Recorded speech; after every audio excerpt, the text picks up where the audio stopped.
There comes a moment in your life, quiet, uncomfortable, and deeply personal, when you realize that most of your pain didn't come from failure, it came from watching yourself through other people's eyes.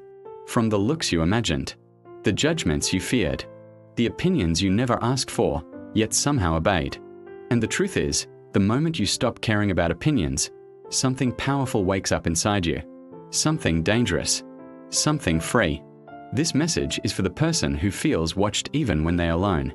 For the one who edits their words before speaking, who shrinks their dreams so they don't look too much, who lives cautiously because approval feels safer than authenticity. You've been living a life on silent mode, muting yourself so others stay comfortable.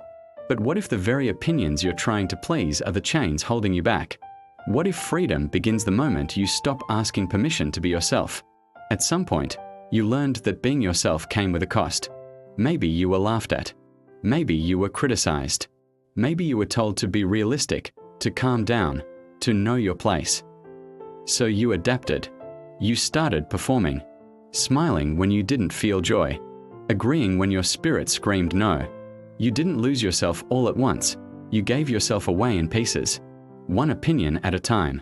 You woke up every day carrying invisible weight, not because life was too heavy, but because you were dragging everyone else's expectations with you, their standards, their fears, their limitations.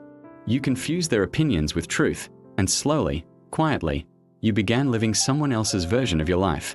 Here's the truth most people never tell you. Caring too much about opinions doesn't make you kind, it makes you imprisoned. Opinions are shaped by people's insecurities, experiences, and fears.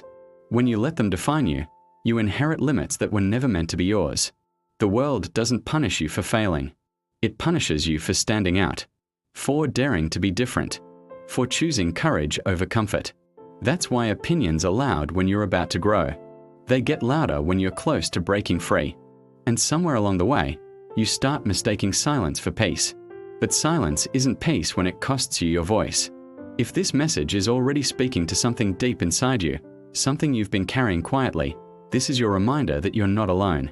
Subscribe to this channel, not just for motivation, but for reminders like this, reminders that bring you back to yourself when the world tries to pull you away. One day, something shifts. You get tired. Not the kind of tired sleep can fix, but soul-deep exhaustion from pretending. And in that moment, you ask yourself a dangerous question. What if I stop caring? Not stop caring about people, but stop caring about their opinions of my worth. And when you do, the fear doesn't disappear, but it loses its power. The noise fades. The weight lifts.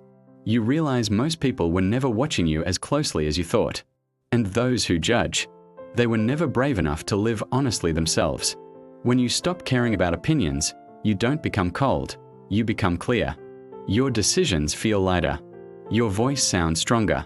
You start choosing alignment over approval, growth over validation, truth over comfort. You stop explaining yourself to people committed to misunderstanding you. You stop shrinking your dreams to fit inside someone else's fears. You stop waiting for permission. And slowly, life starts responding differently, not because the world changed, but because you did. You realize something liberating. Opinions can't stop you. They can only distract you. The most powerful version of you is not the one everyone agrees with. It's the one who finally listens to themselves. Because at the end of your life, it won't be opinions that matter. It will be the truth you lived, the courage you chose, the freedom you claimed. So let them talk. Let them doubt. Let them misunderstand. You weren't born to be approved. You were born to be real. If this message moved you, tell us where you're watching from, what city, what place in the world, and let your voice exist without apology. And if you don't subscribe, be honest in the comments. Tell us why. Either way, choose something today that honors who you truly are, because the moment you stop caring about opinions is the moment your real life begins.